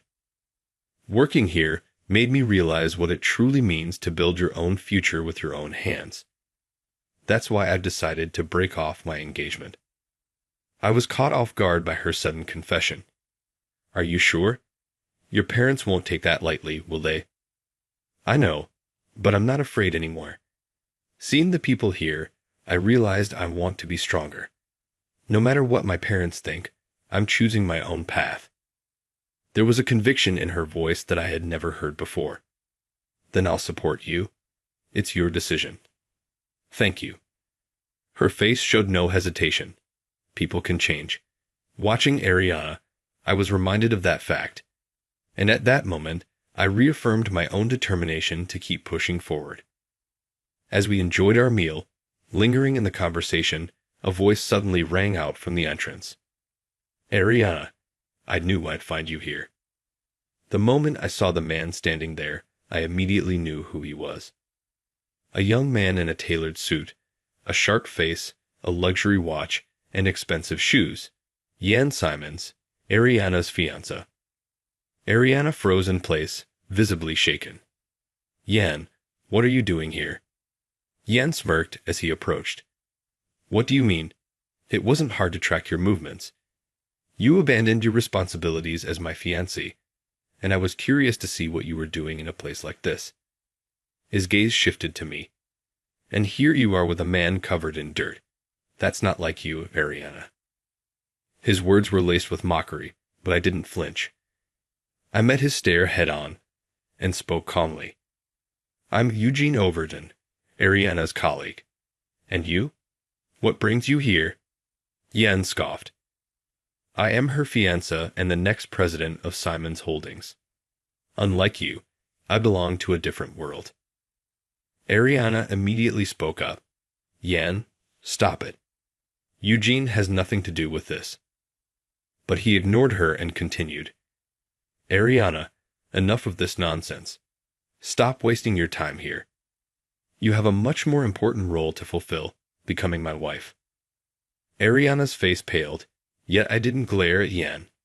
Instead, I remained composed as I spoke. No matter how prestigious your family is, her life is hers to decide. For a brief moment, Yan's expression darkened, but he quickly masked it with a smirk. You talk big, but someone like you wouldn't understand. Ariana needs me. Ariana's voice trembled as she finally spoke up. Stop it, Yan. I don't want to be just another ornament in your life. Yan's confident smirk wavered. What did you just say? I'm calling off the engagement. I've realized something while working at Eugene's company. I found the joy of forging my own path. If I stay with you, I feel like I'll lose that freedom. Yan stared at Ariana in shock as if he had lost his words. Then he turned his cold gaze toward me again. You've been filling her head with nonsense, haven't you? I shrugged off his accusation with ease. I haven't told her anything. She made this decision on her own. You might not understand, but some people prefer to live freely rather than being forced into a predetermined life. Yan remained silent for a moment. Wait, Eugene Overton. Hold on. You're the CEO of Overtech Corporation. He narrowed his eyes and studied my face closely.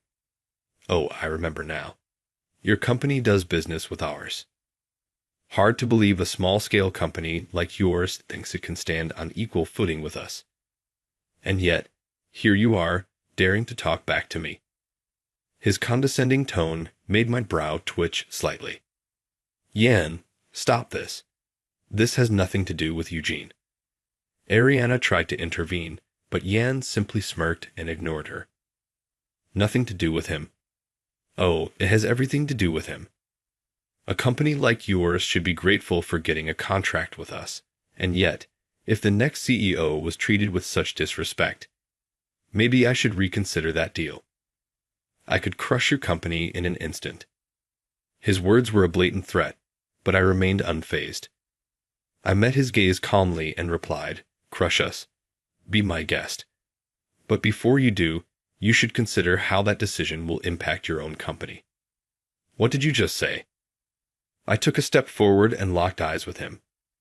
"You act like you hold all the power, but in reality, your company isn't as invincible as you think.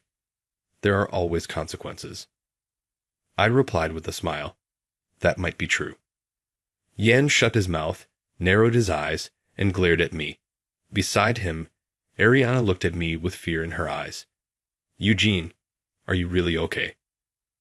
I turned to Ariana and gave her a firm nod. "I'm fine. Protecting our employees is part of my job as CEO. And if it means supporting your choice, I'll do whatever it takes." Yan, unable to hide his frustration, raised his voice. "You've got some nerve. I don't care if it's for your employees or whatever, but don't think for a second that a small fry like you can stand against me." I smiled, letting his words roll off me, and replied calmly, "I'm not standing against you. I'm simply protecting the path we need to take, no matter who stands in the way." Yan glared at me for a while, then suddenly let out a cold chuckle. "Fine. Do as you please. But Ariana, someday you'll realize just how much you're giving up by rejecting me." Just as Yan sneered and threw those words at Ariana, a deep voice echoed from behind. "Ah, Mr. Overton, it's always a pleasure." Turning around, I saw him, Yan's father, Mr. Simons, the current chairman of Simons Holdings. Unlike Yan, he carried an air of authority while still maintaining a calm demeanor. Yet, in his eyes, there was a sharp glint of discipline. Mr. Simons extended his hand for a handshake, and as I took it, he enclosed mine within both of his. "I sincerely apologize for the rudeness my son has shown you today." The atmosphere shifted instantly. Yan's face twisted with shock and confusion as he interjected, "Dad, why the hell are you apologizing to someone like him? This small company is nothing to us, isn't it?" Mr. Simons shot him a stern look and barked, "You fool." The room fell silent. Yuan, overwhelmed, was left speechless. "You have no idea about the current state of our company. Have you ever even bothered to research how crucial Overtech Corporation is to us?" Yan's face contorted in confusion. "Crucial? What do you mean?" Mr. Simons let out a heavy sigh and continued in a firm voice. "Overtech Corporation manufactures the ultra-precision ceramic valves used in 90% of our products. Without these components, our products would lose both their durability and reliability." Ceramic valves. Mr. Simons took a step forward, his voice growing even firmer. "That's right. These components were developed with maximum functionality in mind, drawing from Mr. Overton's extensive experience in the construction industry. They are manufactured with extremely delicate technology that no other company can replicate. Without Mr. Overton's company, our production lines would come to a near halt, and you were willing to cut them off just because of your personal feelings." Yuan's face turned pale, and he was at a loss for words. To disregard such a critical business partner. "Apologize to Mr. Overton immediately." Though his face twisted in frustration, Yuan stepped forward and stood before me. "I'm sorry." Seeing him like that, I responded calmly. "Apologies aren't necessary.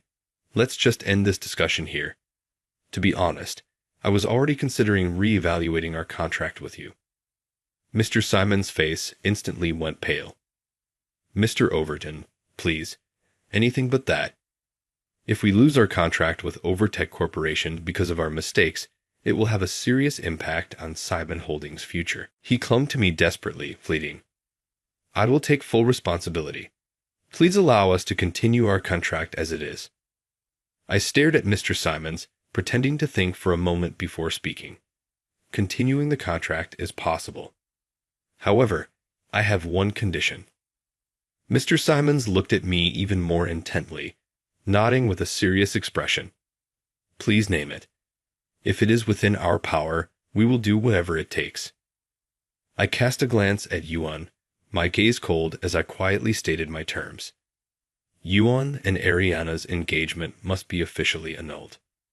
Silence fell over the room once again. Yuan's face twisted in shock as he shouted, "What? There's no way I can accept such a condition." Mr. Simons raised a hand to silence him and spoke quietly. "Be quiet, Yuan." Mr. Simons turned back to face me, met my gaze once more, placed a hand over his chest, and spoke. "Understood. I will personally ensure that the engagement is annulled. If I do so, will you continue the contract?" I gave a slight nod. As long as that is upheld, I intend to continue doing business as usual. Mr. Simons let out a deep breath and expressed his gratitude once again. Though Yuan looked dissatisfied, he had no choice but to leave with his father. Ariana looked up at me with concern and asked hesitantly, "Eugene, was this really the right decision?" I gave her a reassuring smile and answered, "I couldn't just stand by and let you remain unhappy. Besides, in business, negotiations like this are only natural." Relief and gratitude filled Ariana's eyes as she gently took my hand. After the incident, Yuan continued to face harsh reprimands from his father, Mr. Simons. Eventually, he was stripped of his position as heir and reassigned as a regular employee at one of Simon Holdings' regional factories. Rumors later spread within the company that he finally understood his own shortcomings after experiencing the harsh realities of on-site work. Meanwhile, Overtech Corporation continued to thrive. Its advanced technology and integrity earned recognition, securing a massive contract with a leading international aerospace manufacturer. The ultra-precision ceramic valves proved their worth in the aviation sector, rapidly increasing Overtech's presence in the global market. As a result, the company recorded its highest revenue in history, solidifying its position in the industry. Amidst these successful days, one day, Ariana suddenly called me out. The meeting place was a small park along the path we used to take to school in middle school. The setting sun painted the park in warm hues, and a gentle breeze rustled through the air as Ariana stood there, looking slightly nervous. "Eugene, I'm sorry for calling you out like this. There's something I really need to talk to you about."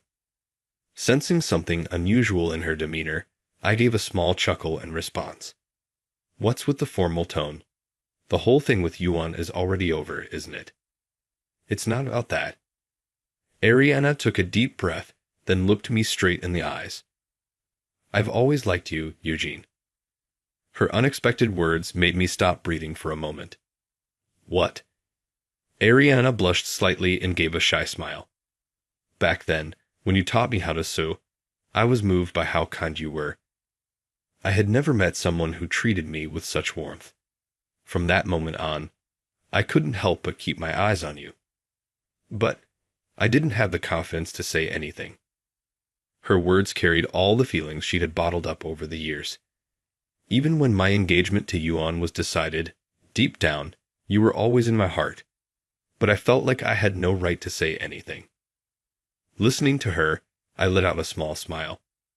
"How was I supposed to know that? You should have told me sooner. I'm sorry, but now I can finally say it. I want to be by your side, Eugene." Her eyes were steady, filled with unwavering resolve. After a brief silence, I smiled and responded, "With you saying that, I really can't think of a reason to say no." Ariana's eyes widened in surprise, but then her face lit up with joy. "Really?" I nodded and took her hand in mine. "I've always had my eyes on you too. Back in middle school, I think I mostly saw you as a rival. I didn't want to lose to you. But when we were making that toy together, seeing how determined and hardworking you were, I realized I started to care about you in a different way." Ariana's eyes shimmered with tears, but she smiled brightly. As the sunset stretched our shadows long across the ground, we made a silent promise to walk into the future together. What we once thought was just a clash of wills had, over time, becomes something much deeper. A connection that finally came together. When faced with overwhelming hardship, most people feel like there's no way forward. In those moments, it's okay to lean on someone, to take a break. But destiny can be changed. From now on, Ariana and I will take charge of our fate together. We'll move toward a better future.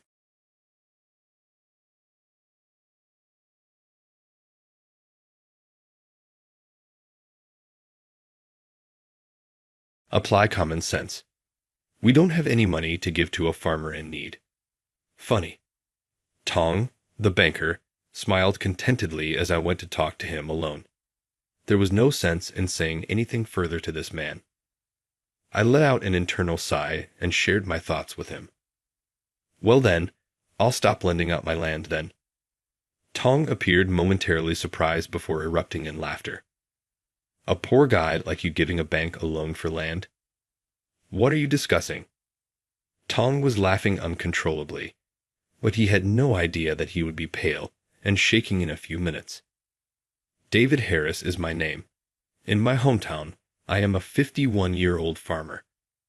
When I was younger, I worked in a well-known chain restaurant in New York, but I quit and went back home when my grandparents' health declined. Following in my grandparents' tradition, I have been cultivating vegetables on the farm for almost 20 years. Why I, their grandson, took up my grandparents' property rather than my parents' may be a mystery to some. The answer is straightforward. I don't have any parents. My parents and I used to reside in a different state, but when I was in primary school, my dad vanished. He disappeared, leaving a note. After that, my mom and I were unable to support ourselves and had to rely on my grandparents' house. My grandparents reared me while my mother went to work. However, sadness once more disrupted those tranquil days. I learned that my mother had perished in a vehicle accident while working in the city when I was 10 years old. We lived as a family of 3 after that, and my grandparents were legally responsible for raising me.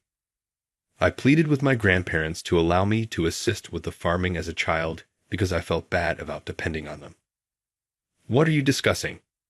You're still a child. Children should simply play and enjoy themselves.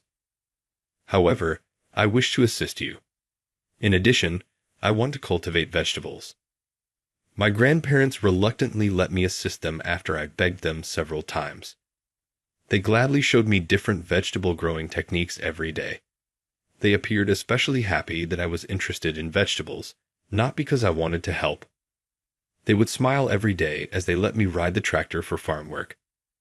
Many kids hate vegetables, but you eat everything we give you.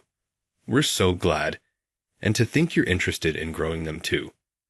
We're lucky to have such a grandchild.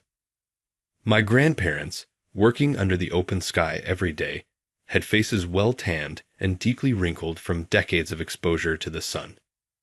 Their faces, weathered from decades of sun and wind, crinkled in laughter as they patted my head, filling me with warmth inside. They looked after me, providing warm meals and a bed. But I knew they cried in front of my mom's portrait after I went to bed. I vividly remember that scene. Waking up in the middle of the night to use the bathroom, I noticed light leaking from her room and curiously peeked through the gap in the doors. There, my usually cheerful grandmother was sobbing, bent over in front of my mom's photo. Beside her, my grandfather, who had become much thinner, supported her. "At least let us raise him properly in place of our daughter," he would say, comforting her repeatedly. That was the first time I realized that my grandparents were also captured by deep sorrow. Since then, I did everything I could to brighten my grandparents' spirits in place of my mom. Helping on the farm was part of that plan, and I tried to fill the house with laughter every day by saying funny things to make my grandparents smile. I don't know if that was the reason, but the crying from the altar room decreased at night, and the 3 of us gradually built a peaceful daily life. By the time I was in high school, my grandparents got old and couldn't farm on the scale they used to. We then started leasing out the land, significantly reducing our harvest. At that time, the only crops we grew were cabbages, which required wide land but less labor, and cherry tomatoes, which could be harvested in abundance even from small plots. With just this much, we can manage farming on our own. So don't worry about us and leave this rural area. Pursue a career you love instead of sticking to farming. But I was thinking of continuing farming. After graduating high school, I intended to honor my grandparents and tried hard to convince them. However, they both shook their heads and encouraged me to pursue higher education and employment in a different industry in the city. I've talked to your teachers, and you're smart enough, right? The future of farming is going to be tough with cheap imported vegetables. That's why I want to help with the farming, to give you and Grandma a break. To my surprise, it was my grandmother who looked stern at my words. What grandparents would want to be at ease at the expense of their grandchild's life? We're happiest when we have a happy life. I was glad to hear my grandmother's feelings, but I still couldn't make up my mind to leave my family home. I was naturally worried about my grandparents, but perhaps I also felt a sense of insecurity about living alone. As if seeing through my anxious feelings, my grandfather relaxed his expression. Step away from farming for a while and go find what you truly want to do. Study a lot in the city, and if you still want to farm afterward, come back here. Then maybe you can teach us about the new farming of your generation, more advanced than what we have now. Yeah, I understand. In the end, I went on to a prestigious university in the state. There, I studied computer software in the engineering department. I had been devoted to farming since I was a child, but during high school, I first touched a computer at my friend's house and was completely captivated by its charm. So when it was said to think beyond agriculture, the first thing that came to mind was computer software. Later, I got a job as a programmer in a big company in the city. At the time, I worked desperately from morning to night on the latest technologies and setups related to computers, which were still rare. A new life, a meaningful job. As I worked frantically amidst the whirlwind of information, about 10 years had passed before I knew it. I made sure to return home for the holidays and Christmas, but gradually, due to the business of work, my visits became less frequent. Every year, I saw my grandparents getting smaller and reminded them to take care of their health, but I still didn't fully understand. I was made painfully aware of my foolishness again by a phone call. The shrill ring in the early morning brought back the childhood memory of the news of my mom's passing. With cold sweat on my forehead and trembling fingers, I picked up my phone to hear my grandmother's sobbing voice. Grandpa has collapsed. I hurried back to my hometown and went to the hospital where my grandmother had directed me. Apparently, my grandfather had worked too hard in the rain and was brought in just a step away from pneumonia. I was told there was no danger to his life, but seeing grandfather lying on the stark white hospital sheets, as thin as a dried-up tree, I felt a tight grip on my heart. Grandpa, to end up like this. I'm sorry for calling so early in the morning. I was startled and upset. My grandmother, who accompanied my grandfather to his bed, repeatedly apologized to me. She already had a round back. When had my grandparents become so frail? Yet, I had been living away, forgetting about my hometown. Shocked, I decided to return to my hometown that very day. Again, my grandparents tried to stop me. It's my life. Let me do what I want. If I don't return to Grandpa's house now, I'll regret it for the rest of my life. I asserted my own will. Even though I didn't want to inconvenience my company, I expressed my desire to resign and began handing over my work. My boss, Kevin, who had looked after me since I joined the company, tried to persuade me to stay. But knowing my determination was firm, Kevin smiled wryly. It's a shame you're leaving, David. Your innovative ideas were a good motivation for the other employees. If you ever have any trouble, call me anytime. I thought it was an overestimation, but I was genuinely pleased that he was sorry to see me go. Thus, I ended my corporate life and returned to my hometown. My grandparents were ultimately pleased, and they enjoy living with me again after more than a decade. When I actually went out to the fields, I saw that they had significantly downscaled since my high school days. Most of the unused land was leased out, but there were still large areas overrun with weeds. Seeing the ample space available, my eyes lit up because I had been nurturing a plan since my days working in the city. "Grandpa, can I grow what I love here?" "Do whatever you like. I'm planning to leave all the farming to you in the future, so go ahead and try." And so, I began growing something different right away. It was herbs, which nobody locally had even considered cultivating. Nowadays, you can buy them easily at any supermarket, but back then, herbs were still a novel ingredient.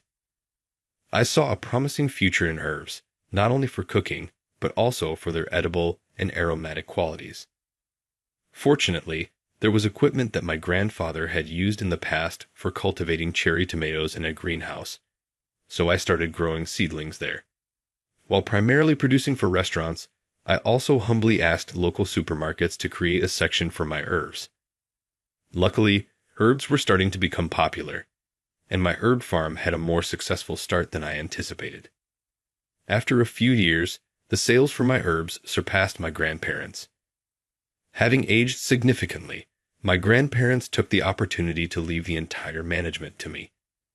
My herb garden became well known locally, and every time neighbors complimented me, saying what a good grandchild I was, my grandparents beamed with pride. Eventually, people asked to buy herbs for their home gardens, and some even noticed the flowers and asked me to sell bouquets, making my place a local landmark. "Our vegetables filled everyone's stomachs, but your herbs satisfy their hearts as well," my grandmother said, making me blush. But just when I felt I had finally honored my grandparents, they both passed away one after the other. "You've become so accomplished. We're truly happy. Having a grandchild who makes others smile has made us very fortunate." Now alone, I savored the loneliness, but also deeply engraved their words in my heart. I owe my current self to taking over my grandparents' farming. From now on, my goal is to expand this farm. With that in mind, I decided to expand the business and planned to ask the bank for a loan. Thank you for seeing me today. The bank I visited was a local one. The man handling the loan, Tom, introduced himself with a seemingly friendly smile. Having taken over my grandparents' farm, I needed a substantial amount of money to expand it further. That's why I thought of asking the bank for a loan. There's no need to be so nervous. Please relax. Thank you. A friend introduced me to you, and I'm relieved to see you're a kind person. I accidentally let my true feelings slip, and Tom laughed out loud.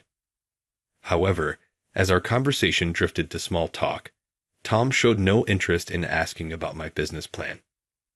At this rate, I was just wasting time. Thinking it was impolite but necessary, I interrupted the conversation and pulled out the business plan I had brought. "This is my business plan," I started explaining. "No need to go on. I don't see anything particular that needs discussing." I tried to discuss the essence of my business, but Tom scoffed and cut off the conversation. Feeling uncertain about what was happening, I hesitantly asked, "Does this mean today is just a preliminary meeting?" "No, I'm saying I won't give you a loan. There's no need to have a meaningless discussion." With that, Tom directed an unpleasant gaze at me.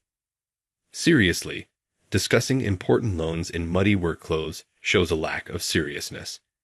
And that's your truck parked outside, right?" Tom pointed to the parking lot visible from the window. Indeed, the mini truck I had hurriedly driven to the bank was parked there. "We can't provide a loan to someone who drives a vehicle like that." I apologized for my attire. I had urgent work and came directly from the field. I was originally planning to wear a suit to request the loan. However, about an hour before the appointment, I got a call from someone interested in seeing the current state of my herb farm, and I was showing them around until just before the meeting. Because of that, I didn't have time to go home and change, so I decided it was better to come in my work clothes and truck than to be late. All this was to get my business plan reviewed and secure a loan from the bank. I tried once more to get Tom to listen, pulling out my business plan again in front of him. If you could just understand what this plan is about, I'm sure you would see the potential. I've been developing this plan for years. Please, just take a look. Enough already. You're being persistent, Tom snapped, unbelievably brushing my arm away roughly. Worse yet, he grabbed the business plan from my hands, tore it up, and threw it in the trash. Stunned by his actions, I could only gaze in dismay at the remnants of my plan. Tom sneered with satisfaction. Use your common sense. Banks only lend to clients who have a prospect of repayment. We don't have money to lend to a poor farmer. Ha! It seemed pointless to say anything more to this man. I sighed inwardly and told him what I had been thinking. Well then, I'll stop lending out the land then. Tom looked stunned for a moment before bursting into laughter. Land? Land? What are you talking about? We don't need to borrow land from a poor farmer like you. You better become a comedian instead of a farmer. He continued laughing heartily as he opened the door wide. Thank you for your time. Please exit this way. He indicated that it was time for me to leave. Confused, I returned to the parking lot. Actually, this loan meeting was arranged through a connection. A well-connected acquaintance who had deep ties with this bank praised my business plan and insisted on setting up a meeting with a local bank. Believing his words, I attended today's meeting. But it seems Tom was unaware that I was referred. I settled back into the seat of my truck, sighed deeply, and decided to call my acquaintance. The phone connected after just 3 rings. Already done talking. Did you get the full loan? The cheerful inquiry came from Kevin, my former boss. When I was a company employee, he had since been promoted to executive vice president and was quite well connected. Kevin had arranged the talk, encouraging me to seek financing from a local bank, which led to this loan discussion. I couldn't hide my perplexity as I honestly explained what had just happened. I was rejected.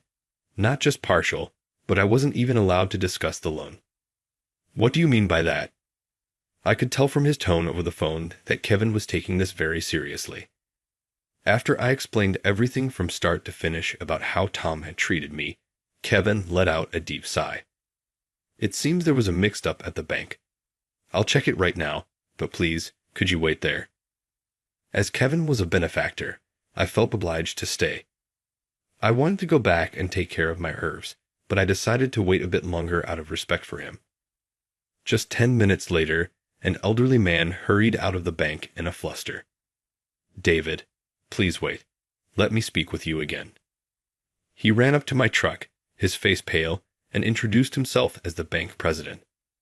I just received a call from Kevin and finally understood the situation. I am terribly sorry for the oversight. I have no excuse. So you're saying a loan for me is out of the question? I responded. The president shook his head vigorously. Just then, Tom appeared, following the president. John, are you all right? You suddenly turned pale and ran off. I was worried. It's far from all right. Who do you think this man is? The president snapped, glaring at Tom. But Tom, with a misplaced smile, started to say something outrageous. Still hanging around. You were probably just waiting in the parking lot, planning to make a scene, weren't you? Tom accused me, frowning in my direction before turning to flash an ingratiating smile at the bank president. I'll take care of this poor guy right now. It's best if you go back inside the bank so you don't have to be bothered by this. You really haven't heard anything, have you? This man is not a poor farmer. Moreover, it's disgraceful to change your attitude based on the customer. As he watched, the bank president's anger intensified. Tom initially stood with his eyes and mouth wide open in shock. However, as he realized that the president's anger was directed at him, he gradually began to lose his composure. What's this? Poor? No, this farmer. Done to deserve your anger? I don't see why you're so upset. This David is introduced by Kevin Foster from Foster Incorporated, one of our bank's largest clients, revealed the president, causing Tom to pale and tremble. Kevin is a member of my former employer's managing family. He is the next president, and Foster Incorporated has had long-standing relations with this bank. That's why he personally referred me.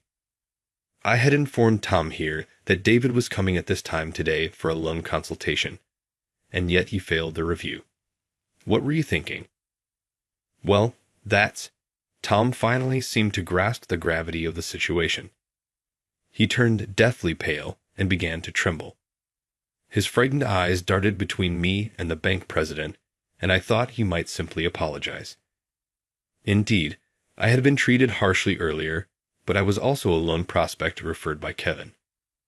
I wanted to resolve the situation amicably if possible.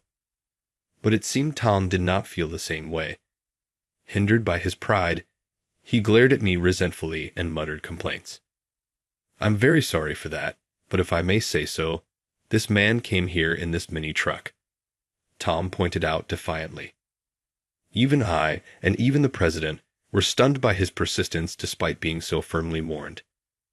It's puzzling what more this man could possibly have to say. Yet, seeing our speechless, astonished expressions, Tom seemed to believe that he had somehow managed to convince us with his words. Tom regained some color in his cheeks and began vigorously defending his stance. No matter who recommends them, if a person doesn't have the ability to repay a loan, the bank can't provide financing. That's what I thought. Tom gestured between my dirty work clothes and the parked mini truck, proudly continuing his argument. Even if there's a major corporation backing him, if the person is a poor farmer, we cannot extend a loan. Moreover, providing a loan just because he's acquainted with a valued client would indeed be changing our stance based on the person. So you decided that, right? The president's calm voice finally halted Tom's tirade. Forgetting his earlier fury, the president spoke quietly, which seemed to perplex Tom even more.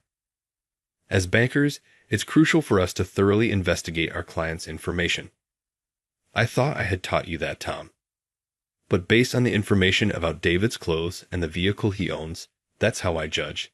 Tom persisted stubbornly, only for the president's patience to snap.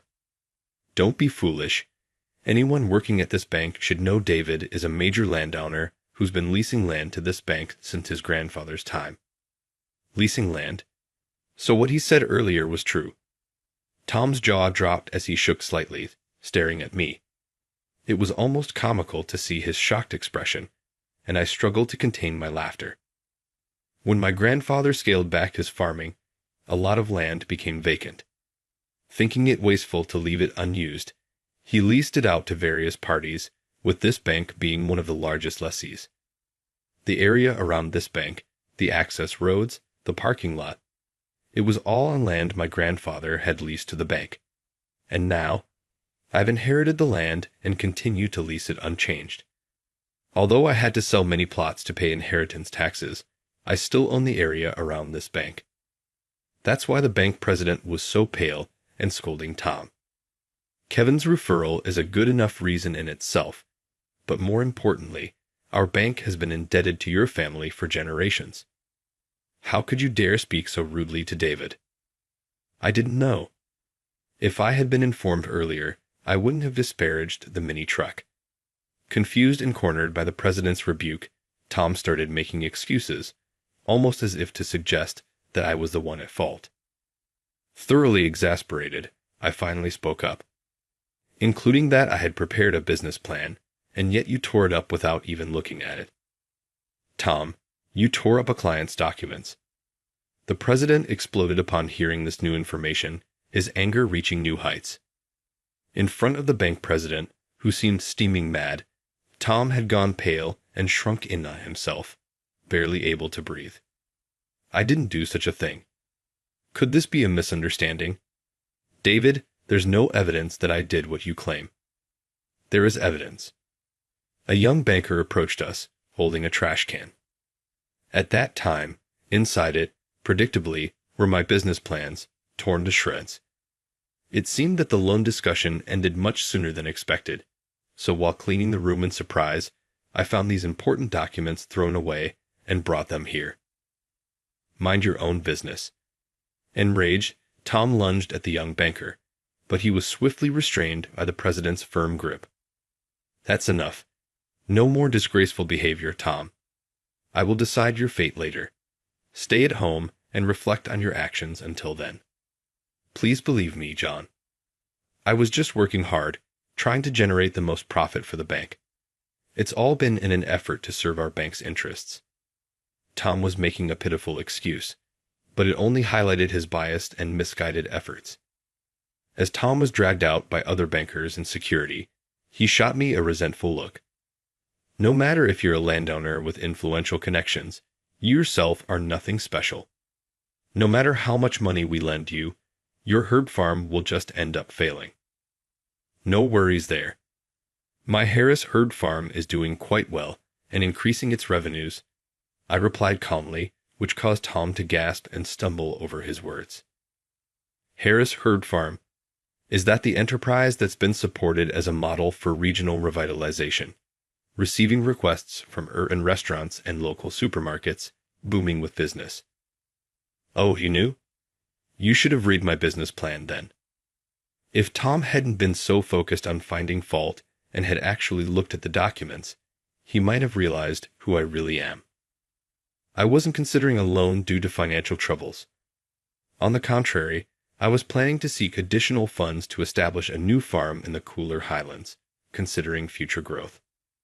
The herb farm I started is showing steady sales. Just as Tom mentioned earlier, plans were underway to expand the varieties and stagger production times by building a new farm in a neighboring county. Logically, I should have approached a major urban bank for financing, considering the scale of the expansion. But I had chosen this local bank out of loyalty to the relationship that spanned my grandparents' time and because Kevin had requested it. But if the loan officer dislikes me this much, I guess there's no helping it. If this bank thinks it's too risky, maybe I should consider other banks. Wait, David. The president implored as I walked away, not even glancing back at Tom, who stood frozen. It was unfortunate for the president, who wasn't directly involved in the mishap, but part of his job was to manage his staff properly. Tom looked down on me simply because I appeared poor, unrelated to the fact that I own land or I'm acquainted with Kevin. I can't feel comfortable seeking a loan from a bank that employs such a banker. Unconcerned, I got into my mini truck and quietly pressed on the accelerator. In the rearview mirror, I saw Tom collapse to the ground with a look of utter misery, but soon he was out of sight. Later on, that local bank unfortunately went under. Apparently, a group of high school girls overheard my departing comment that day. Hey, did you hear? This bank is in trouble. What? It's going to fail? I need to withdraw my savings. It was a misunderstanding. But unluckily, the rumor that the bank was unstable spread wildly through this high school girl's friend. The information that the bank was in trouble reached her parents and then spread to their workplaces.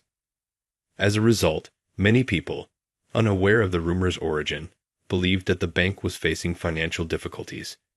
They all rushed to the bank's counters to withdraw their savings. Due to numerous withdrawals, the bank, which should have had no issues originally, experienced withdrawals of approximately $2 billion over a few days and ultimately collapsed. The bank president and other employees managed to find jobs at different banks, but Tom alone found no one willing to hire him. Rumors spread that Tom was the cause of the collapse, earning him the nickname Tom the Bank Buster. Tom disappeared from town. Rumors suggest that he was sued for damages for ruining his transaction with me, and that he fell into debt with unscrupulous lenders due to financial difficulties. But the only certainty was that I would no longer see Tom. Meanwhile, after that incident, I sought financing from another bank and successfully received a loan. Now I'm constructing a new herb garden in the cooler highlands of a neighboring state. My business is thriving. It's growing smoothly and is well loved for its relaxing, verdant environment. We've even established a restaurant within the herb garden, where we use freshly picked herbs and other vegetables from our own farm to prepare dishes for our guests. Now, more people come for the meals than for the herbs themselves. Additionally, we offer a variety of products like herb bouquets, cookies, cakes, and herbal teas. On weekends, many families visit, turning it into a garden filled with greenery and smiles. As I watch this scene, I speak in my heart to my grandparents. Granda, you be pleased to see me making people smile with my work. I'll keep striving to make you proud, so please watch over me. As I look up at the clear blue sky, a gentle breeze seems to answer softly, rustling the herbs.